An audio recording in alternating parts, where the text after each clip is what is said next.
반갑고 제가 미국에 와가지고 지금까지 어떤 작업하는 작가로서 살아간 것하고 그리고 또 제가 교사로서 살아가고 있는 어떤 그 진행상에 대해서 제가 알려드리고 또 어떤 다소 조그만 팁 같은 것도 오늘 좀 알려드릴 예정이에요. 그래서 이제 제가 쉐어 스크린으로 해서 먼저 시작을 하겠습니다. 그 제목이 Creating a Body of Work라고 돼 있어요. 그 Body of Work가 제가 생각하기에는 작가로서 항상 제일 중요한 거라고 생각을 하거든요. 다소 어떤 10개나 20개의 작품을 봤을 때 그 작가가 무엇을 추구하고 어떤 컨텐츠를 갖고 있으며 그리고 그 작가는 어떤 머티리얼을 쓰며 이런 것들이 저는 참 중요하다고 생각을 해서 여러 얘기 끝에 이제 그게 저의 이제 랩이나 제목이 됐어요. 지금 보고 계신 작업은 제가 며칠 전에 완성한 좀 큰 작품이거든요. 여기는 이제 페이퍼 컷이랑 워터 베이스 페인트들이 많이 들어가 있는 작품이고요. 그리고 작업 소개부터 하기 전에 제가 이제 어떻게 해서 미국에 왔고 지금까지 활동하고 있는지 잠깐 먼저 얘기를 시작을 할게요. 우선 저는 서울에서 태어났고 강원도 춘천에서 자랐어요. 그래서 이제 고등학교까지 한국에서 나왔는데 이제 어렸을 때부터 그림을 그리는 거를 좋아하고 정말 하고 싶었고 그리고 또 저는 또 그와 별개로 또 어떤 신체적인 결함 같은 것도 선천적으로 있었기 때문에 그게 저한테는 작품을 하는 모티브가 되기도 했었어요. 그렇지만 이제 저희 부모님은 뭐 예고나 이런 데를 선호하지 않으시고 일반계 고등학교를 가고 나서 미술은 이제 대학생부터 해라 이렇게 말씀을 하셨었거든요. 그런 상황에서 이제 저는 다른 친구들과 같이 미술 학원을 갔죠. 한국에서 좀 이제 틀어박혀 있는 입시 제도를 그대로 따라서 한 2년 정도 공부를 했어요.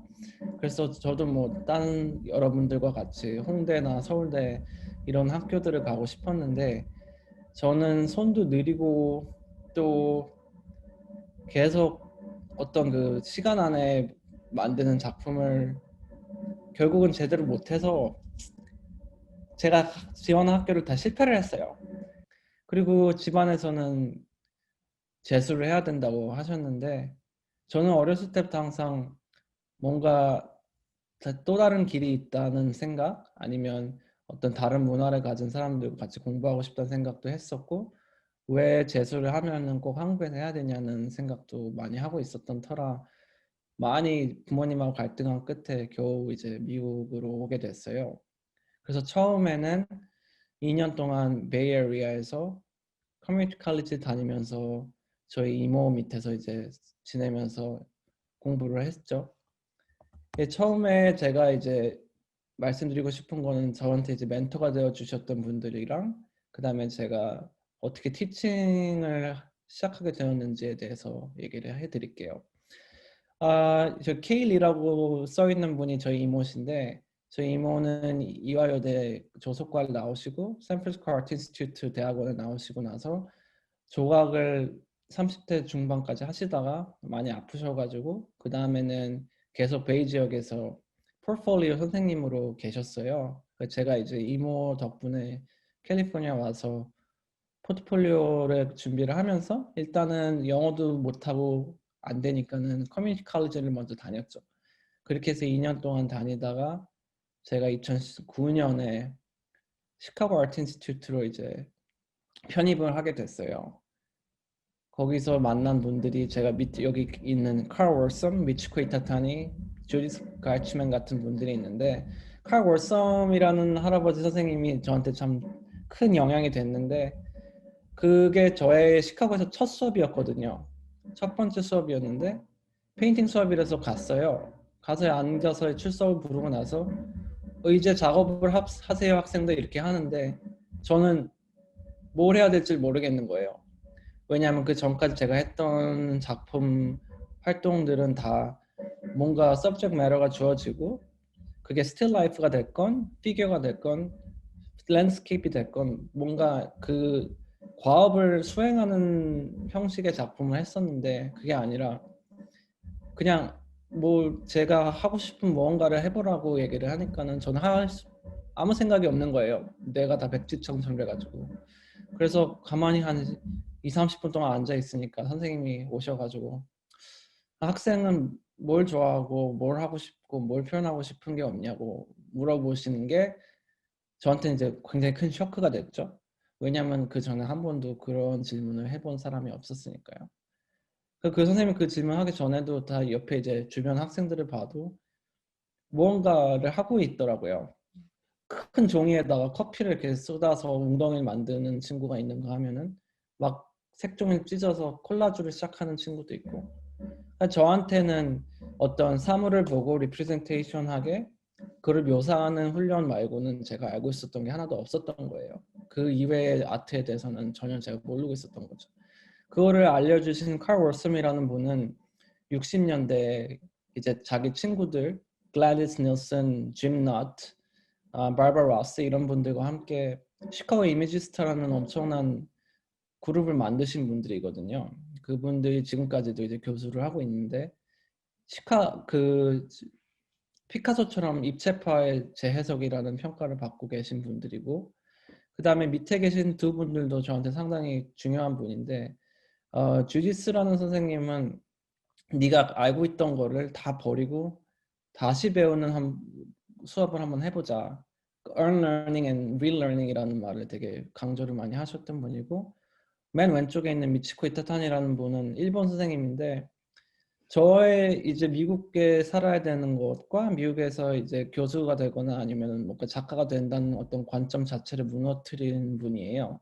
이분은 지금까지도 일본어 억양이 엄청 강하고 들으면은 미국에 이렇게 오래 살았는데 영어도 잘 못하는데 어떻게 교수가 됐지? 이렇게 처음 생각할 수도 있는데 이분은 원래 소설가 글 쓰는 분이 되고 싶었다가 그 꿈이 좌절되고 나서 미국으로 와서 작가로 엄청 성공을 하시고 교수님도 되신 분인데 이분이 하신 말 중에 하나가 저의 평가 중에서 네가 지금 하고 있는 거는 네가 이해할 수 있는 understanding level보다 그 훨씬 위에 있다.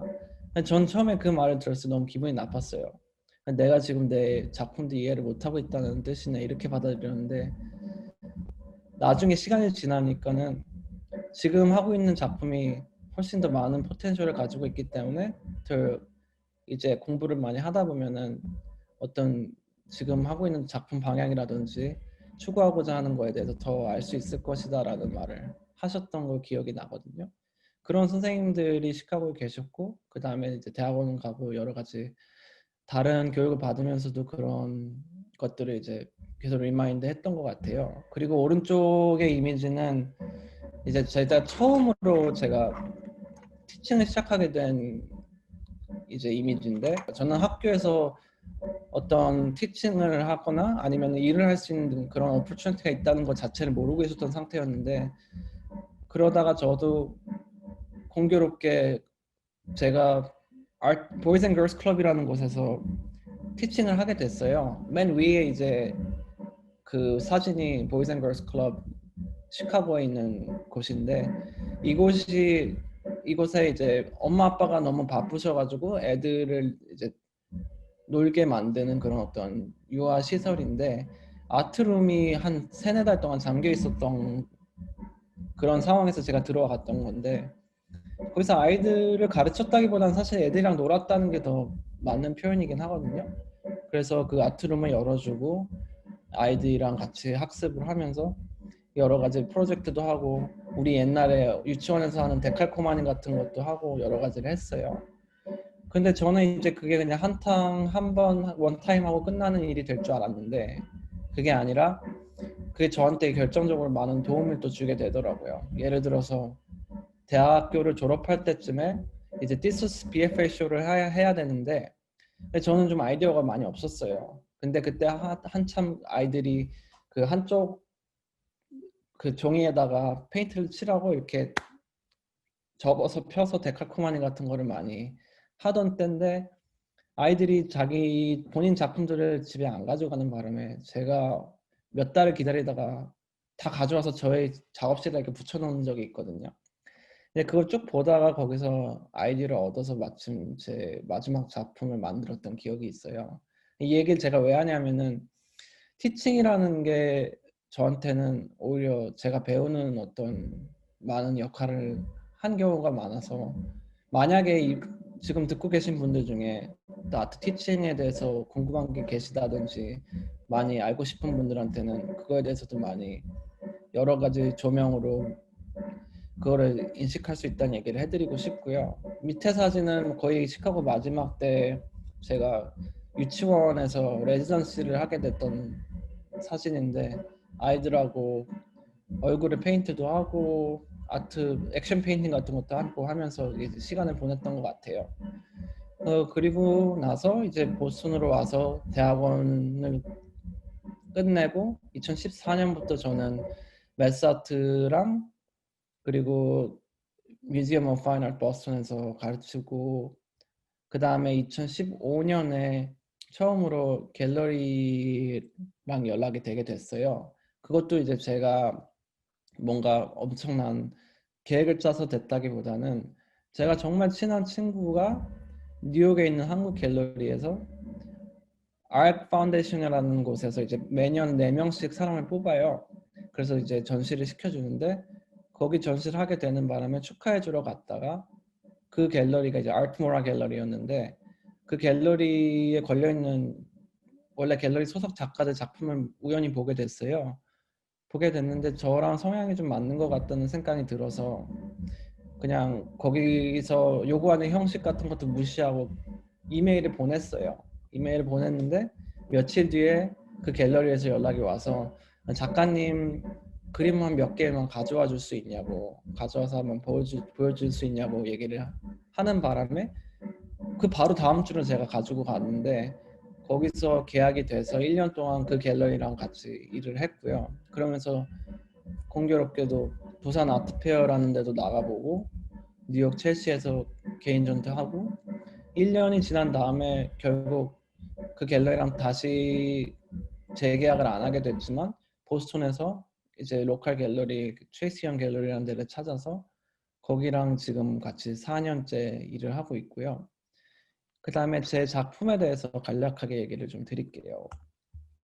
저는 사실은 저희 집안은 굉장히 독실한 카톨릭 집안이었고, 제 이름도 요한인 게 이제 세례자 요한에서 따온 이름이기도 하고, 그런 상황에서 저는 옛날부터 어떤 그 무속이라는 거라든지 아니면 전통적인 거에 대해서 많이 접하지 못하고 전래동화 이런 거에서만 보고 자랐는데, 그러고 나서 쭉 거의 서양 중심으로 교육을 받았죠. 저는 대학교를 한국에서 나온 것도 아니고 학부랑 대학원은 전부 다 미국에서 나오다 보니까 아무래도 웨스턴 캐논에 절대적으로 지배를 받으면서 이제 교육을 받았다고 해도 과언이 아니죠. 그리스 로마 시대부터 해서 그런 모더니즘까지 해서 했는데, 제가 뭐 액션 페인팅 같은 것도 시도를 하고 어떤 서리얼리즘 같은 것도 시도를 하는데, 어떻게 그 서양 어떤 포스트 콜로니얼리즘에서 크게 벗어나지 못하고 있는, 그 헤매고 있는 저 자신을 이제 보고 있을 때 교수님 중에 한 명이 우리는 뭐 이런 그 웨스턴 캐논이 있는데 어, 당신이 자라온 환경에서 보고 자랐던 것 중에서 딱히 특별하게 생각을 안 했던 부분에 대해서 좀 더 천착을 해봐라라는 얘기를 많이 듣고 나서 이제 문득 생각이 들었던 게, 제가 아주 어렸을 때 읽었던 책의 생각이 나더라고요. 잠깐만 이제 그걸 먼저 보여드리자면은 되게 유치하긴 한데요. 이 바리백이라고, 바리공주라는 한국 전래동화 1988년 판이 있거든요.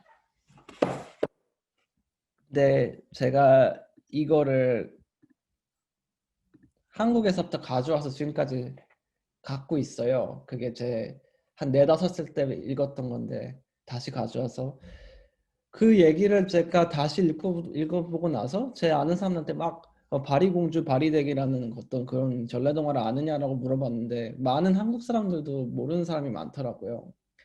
우리가 다 읽고 나서도 좀 어떤 무시했던 부분들도 있는 것 같았어요. 그러던 중에 박찬욱 감독 다들 아시죠? 올드보이로 유명하신 그분의 동생 곽창경 감독이 만신이라는 영화를 만들게 됐는데 이제 만신이 이북에서 무당을 높이 부르는 뜻이라고 하더라고요. 근데 그 바리공주라는 얘기가 어떤 우리나라 무당의 시초의 전설이 되는 얘기인데 만신은 김금화라는 어떤 무당 이제 선생님의 일대기를 다룬 영화예요. 팩션인데 관심이 있으신 분들은 참 좋을 텐데 제가 여기서 어떤 뭐 무속의 어떤 종교적인 의미라기보다는 어떤 그 의식행위 자체에서 나오는 그런 예술적인 부분하고 우리나라 사람들이 어떻게 색을 썼는지 오방기는 어떻게 해서 만들어졌는지 뭐 이런 거에 대해서 관심이 많이 생겼어요. 그리고 나서부터 어떤 그 신화적인 것하고 그 다음에 또 어떤 고대를 현대로 다시 치환시키는 거에 대해서 저는 좀 굉장히 많이 관심이 생겨서 있던 참에 뉴욕에 계시는 한국 작가님들 중에 거의 1세대 작가님 계시거든요. 김차섭 선생님이라고 그 반은 뉴욕에 그 맨하탄에 사시고 1년의 반은 강원도에 사시는 분이 계신데 그분은 이제 록펠러 재단의 도움을 받아서 70년대 미국에 오셔가지고 거의 프레스 나오시고 거의 1세대 유학파로서 이제 계속 작품 하신 분인데 그분이 하셨던 말 중에 하나가 되게 좀 와닿아가지고 그 신화가 뭔지 뭐냐고 저한테 물어보시더라고요. 그래서 제가 모른다고 했더니 본인도 어디서 들었다고 하셨는데 어떤 집단의 꿈이 신화가 아닐까라는 생각을 한다고 얘기를 하셨던 기억이 나고 그냥 밑에 잠깐 제가 써놨는데 칼 융이 비슷한 얘기를 했더라고요. 그 현대 세계에 고대를 낳는 것이 창작의 행위이다라고 얘기를 한 게 저는 너무 마음에 와닿아가지고 그 부분도 여기 써놓기도 하고 저 자신한테도 많이 이제 회자를 하는 부분이기도 하고요. 그리고 나서 이제 더 깊게 이제 제가 생각을 했던 게 우리나라 이제 꽃상여랑 꽃가마에 대해서 많이 이제 천착을 했었어요. 지금도 많이 이제 보긴 하지만 몇 년 전엔 더 심각하게 저는 어떤 사람이 이제 한 어떤 영토와 다른 영토 사이를 가는 그런 다리라는 게 있다고 생각을 해서 꽃상여와 꽃가마가 비슷한 역할을 했다고 생각을 하거든요. 꽃상여 같은 경우도 죽은 망자가 타고 있는데 그 상여 자체는 굉장히 화려하게 청천연색으로 이제 단장이 돼 있고 그리고 이제 그 마을의 중요한 사람이 돌아가셨을 때 그거를 장지까지 옮기는 거잖아요. 지금은 이제 물론 이런 문화 자체가 거의 없어지고 다 서양식으로 이제 장례식장에서 하지만 그래도 이런 게 남아있는 어떤 읍이나 촌락들이 아직도 있다고는 알고 있거든요. 많이 없어도. 그리고 꽃가마 같은 경우도 이거가 이제 조선시대 같은 경우에 이제 저는 제가 이제 impersonate 할 수는 없지만 그 여인분들을 생각을 해보면 이제 친정에 있다가 꽃감을 타고 이제 그 결혼식 끝나고 나서 시댁으로 가야 되는 그런 상황이 되는 거잖아요. 그런 어떤 한 영토에서 다른 영토로 넘어가게 되는 거에 대해서 제가 굉장히 천착을 많이 했었어요.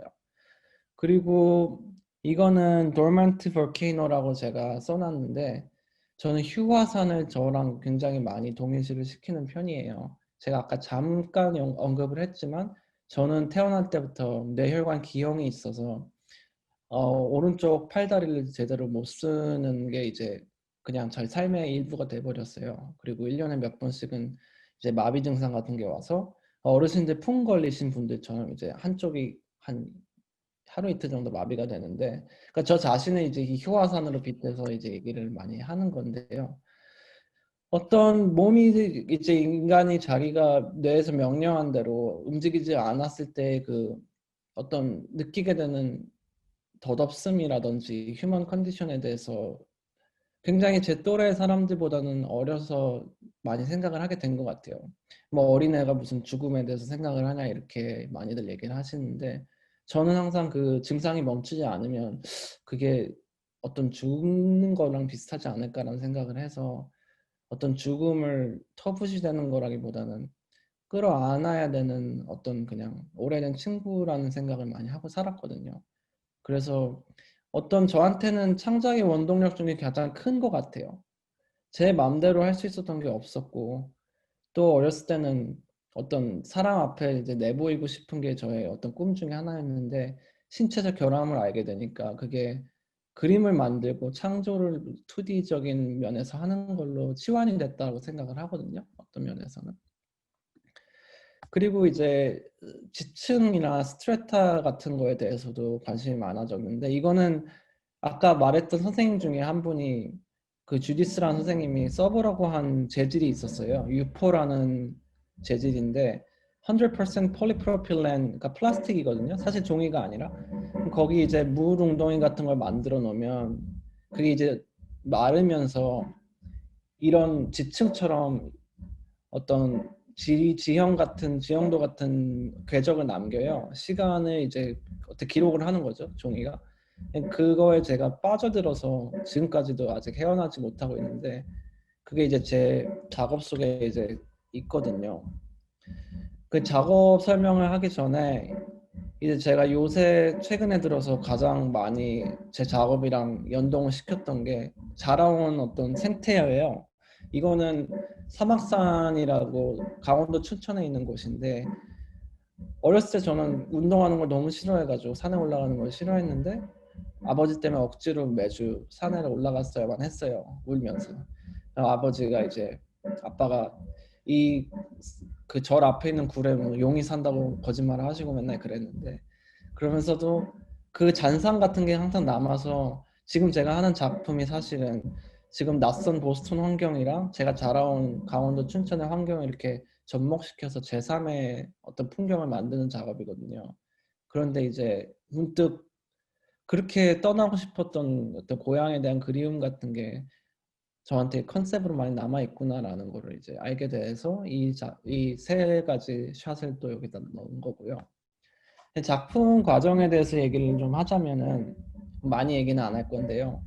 저는 두 가지 과정을 거쳐요. 오른쪽 같은 경우가 제가 아까 말한 지층과의 관계인데 저는 이제 종이에 물 웅덩이 같은 걸 많이 만들어 놓고 그 안에 이제 수용성 재질을 써서 과슈라든지 수채화 같은 걸 풀어서 그걸 이제 10시간이고 20시간이고 말리거든요. 말리면 이렇게 그 나무 나이테처럼 이런 링 같은 형상이 나와요.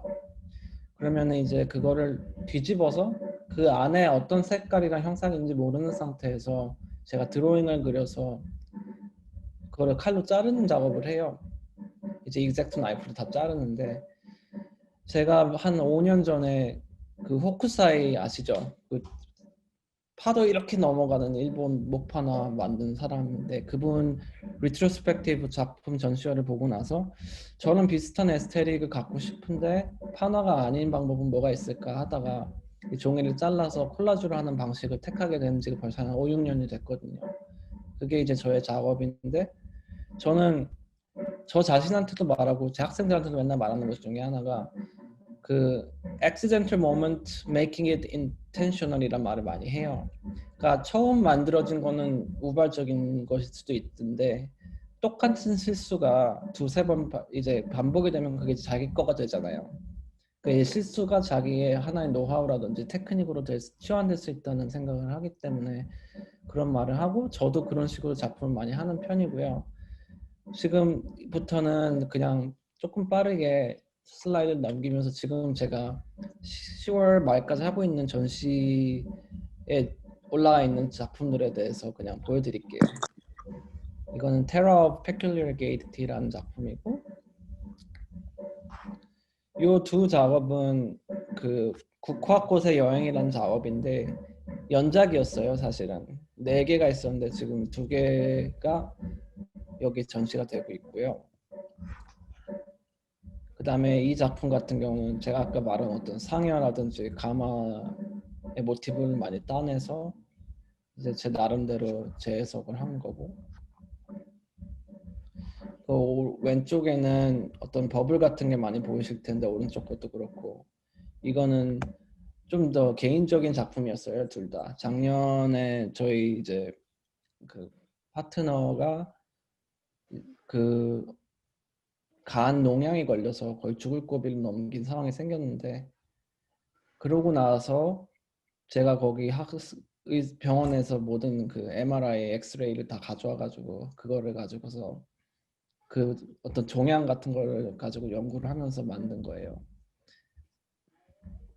그리고 요거는 조금 재밌는데, 왼쪽 작업은 2014년 제가 대학원을 졸업할 때 당시에 만들었던 그 페이퍼 펄프, 그러니까 종이죽이죠. 종이죽을 가지고 만든 그러니까 부조 작품인데, 최근에 이거를 2디멘션으로 그러니까 페인팅 작업으로 다시 만들고 싶다는 생각을 해서 그걸 이제 오른쪽으로 다시 올해 2020년에 만든 거였거든요. 제가 요즘에 만들었던 것 중에는 가장 그 피규레이티브에 강한 작품이기도 하고, 어떤 제가 아까 전에 그 저의 피지컬 페인에 대해서 얘기를 했지만 그것 말고도 이제 그 아이덴티티 페인도 많이 있었거든요. 이제 한국에서 그 소수자로 살아간다는 것 자체도 힘들었고, 그거를 어떻게 말할 기회도 없었고, 그런데 그런 거를 가장 그래도 제가 용기를 냈었던 부분이 왼쪽 2014년 대학원 졸업작품을 만들었을 때였기 때문에, 그거를 이제 다시 한번 소환을 시키고 싶은 마음에서 만들었던 게 오른쪽 작품이고요. 그 다음에 요 조그만 작업들은 아까 말한 그런 간 농양이라든지 종양 같은 거에 많이 영감을 받아서 만들었는데, 어떤 암세포나 농양이나 이게 우리 인간 입장에서는 거의 악이라고 봐야죠. 그렇지만 이제 그 입장을 달리하면 이런 아이들도 이제 생존을 하기 위해서 이제 필사의 노력을 하는 건데, 제가 이런 생각을 하면서 그 인간이 참 그 vulnerability에 대해서 많이 생각을 했거든요. 제가 갖고 있는 질병 때문에도 많이 생각을 하지만, 그래서 표현을 이런 걸로도 많이 해보고 싶었고요. 이거는 그 콜디셉트라고 다 아실 거예요. 우리나라 말로 동충하초인데, 동충하초는 사실은 그 포자를 살아있는 곤충 안에다가 뿌려가지고 거기서 이제 곤충을 조정하면서 이 자기가 자라나는 그런 희한한 버섯 종류인데, 이제 그게 제가 항상 관심 있어 하는 그런 어떤 생하고 죽음 사이의 관계를 좀 잘 자연에서 나타내주는 어떤 현상이라고 생각을 해서 그 형태만 따오고 나머지 색깔이나 상황은 다 바꿔서 이제 이 작품에다가 넣었던 거거든요. 제 작품은 하나하나 작업이 다 완벽하게 다른 뜻을 가지고 있진 않아요. 하나로 통합되는 어떤 주제라는 게 아까 전부터 이제 제가 말씀드린 것처럼 있는데, 그런 것들이고, 그 다음에 제가 또 몇 가지 잠깐 준비를 했던 것 중에 갤러리들을 좀 제가 뭐 알아봤어요. 제가 아는 것들 위주로. 근데 샌프란시스코 쪽에는 몽고메리 바트 스테이션 앞에 있는 이 갤러리들이 상당히 많거든요. 그러니까 지금 16개 정도 갤러리들이 있는데, 가고시안 같은 경우는 다들 한번 들어보셨을 거고 대형 갤러리고, 그 다음에 나머지들은 그 중형이라든지 어떤 소형 갤러리도 있는데, 어떤 이런 갤러리들이 전시를 할 때 어떤 오프닝 같은 데 가보시는 것도 여러 가지 이제 어떤 작품이 지금 이 갤러리에서 걸리고 있고, 이 갤러리는 내가 하는 성향이랑 비슷한지 이런 것도 볼 수 있고, 그 다음에 갤러리 디렉터라든지 이런 사람들하고 얘기할 기회도 있거든요.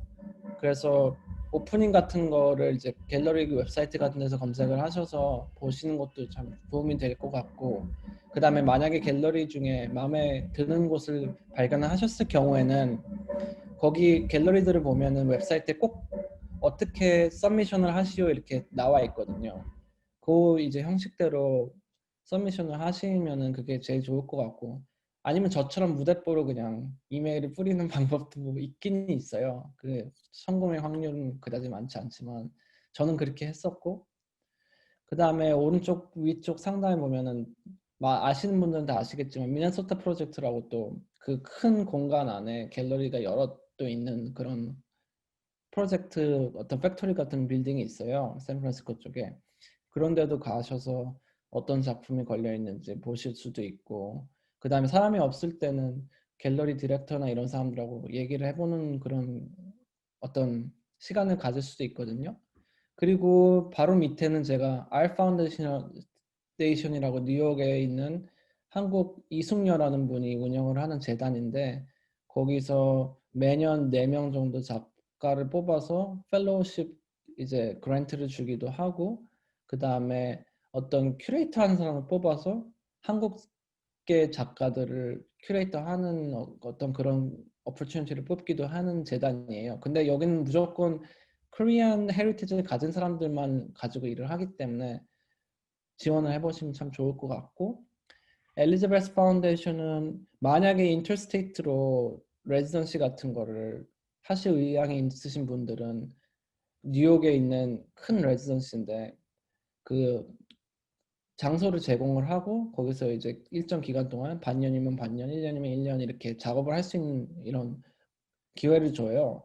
그 다음에 제가 마지막으로 이제 설치를 한 것 중에 스커히간 레지던시라고, 그 수많은 레지던시들이 있지만 그 중에 이제 좀 권위가 높고 많은 사람들이 가고 싶어하는 메인에 있는 레지던시가 있어요. 그래서 스코히간이라는 데도 1년에 한 번씩 그 오픈콜을 하니까는 그런 데도 참석을 하게끔 이렇게 지원을 해보시는 것도 좋고, 그 다음에 가장 쉽게 할 수 있는 방법들 중에는 주변에 있는 갤러리들에서 그룹전 같은 거를 오픈콜을 꼭 해요. 왜냐면 어떤 갤러리도 10번 전시가 있다면 10번은 다 개인전으로 돌리진 않거든요. 그중에 반드시 한 두세 번 정도는 그룹전을 하는데, 그런 작가를 모집하기 위해서 갤러리들이 뭐 25불, 50불을 받고 오픈콜을 하는 경우가 많이 있어서 그런 팁도 드리고 싶고, 제가 제 얘기 끝나기 전에 마지막으로 들려드린 싶은 것 중에는 어, 아티스트 스테이트먼트 때문에 고민들을 많이 하시더라고요.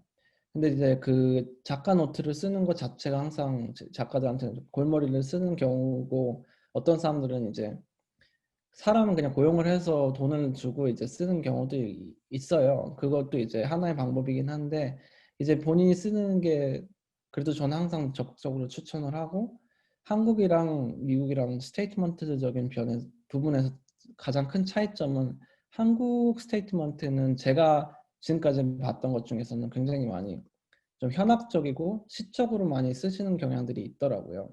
근데 미국에서 스테이트먼트를 쓸 때는 굉장히 디렉트하게 쓰거든요. 첫 문장부터 나는 뭘 한다는 거에 대해서 쓰고, 그걸 이제 부가 설명을 하는 경우인데, 설명을 자기 이제 작업 과정에 대해서 설명을 하는 사람도 있고, 아니면 자기 컨텐츠에 대해서 설명을 하는 부분도 있고, 그거는 이제 각자에 따라 다른데, 스테이트먼트가 250자를 넘지 않는 게 일단은 좋은 것 같아요. 그래서 어때 이제 갤러리 같은 지원을 할 때도 딱 그만큼만 간결하게 나는 이런 작품을 하는 사람이다라고 말할 수 있게끔 하면은 이제 거기서 큰 이제 도움이 될 것 같고, 스테이트먼트랑 바디 오브 워크가 있어야 되는데, 바디 오브 워크라는 거는 쉽게 말해서 그냥 15개, 20개 정도 자기를 대변할 수 있는 작품의 통합을 얘기를 하거든요. 그 작품이 다 비슷비슷하게 겉으로 보여야 되는 건 아니에요. 그게 스컬프처랑 페인팅이랑 같이 있어도 어떤 띠으로 묶이거나 머티리얼로 묶이거나 뭔가의 컨텐츠로 묶이는 게 있는 게 굉장히 중요한데, 일단은 모든 것들을 다 떠나서 자기의 바디 오브 워크를 만드는 게 제일 순위라고 생각을 하고요. 제가 그 티칭 같은 경우에 대해서든 아까도 잠깐 얘기를 드렸지만은, 저는 티칭을 좋아서 시작한 건 아니에요. 어쩌다 보니까 대학원을 나오고 하다 보니까 이제 대학교 티칭의 기회가 생겼고 그 점점 하게 됐는데, 제가 생각했던 것보다 훨씬 더 좋은 점이 많더라고요. 제가 예측하는 학생들이 어떤 과제를 하는 어떤 그 빅픽처가 있잖아요, 저한테는. 그런데 학생들을 대하다 보면 저가 생각을 전혀 못했던 방법으로 더 좋은 훌륭한 어떤 솔루션을 내는 학생도 있고, 또한 학생들 작품을 보면서 굉장히 많이 배울 수도 있어요. 그러다 이제 모르게 훔치기도 하고, 그런 의미에서 티칭도 굉장히 좋은 것 같고, 저는 이제 운이 좋았던 게 굉장히 다양한 연령대를 가르쳐요. 자, 그러니까 10살부터 12살까지 애들을 가르치는 수업도 해봤고, 그 다음에 이제 제일 나이 많은 학생 중에는 여든이 넘으신 분도 계셨고, 근데 다 각자마다 어떤 배우고 싶은 것도 다르고 그 다음에 취지도 다르기 때문에 일단 미술이라는 걸로 통합될 수 있고 뭔가 창작이라는 거에는 제한이 없으니까 그런 면에서 티칭은 만약 관심이 있으시면은 그쪽으로도 뚫어보시는 것도 좋으실 것 같고요. 제가 일단 말드릴 수 있는 건 여기까지고 오늘 너무 감사합니다. 그리고 다들 어려운 시간에 이렇게 작품 소개도 보시고 그 다음에 각자 이제 자기 작업을 하시는 분은 너무 소중한 거라는 얘기를 해드리고 싶고요. 그 다음에 다들 성공하세요.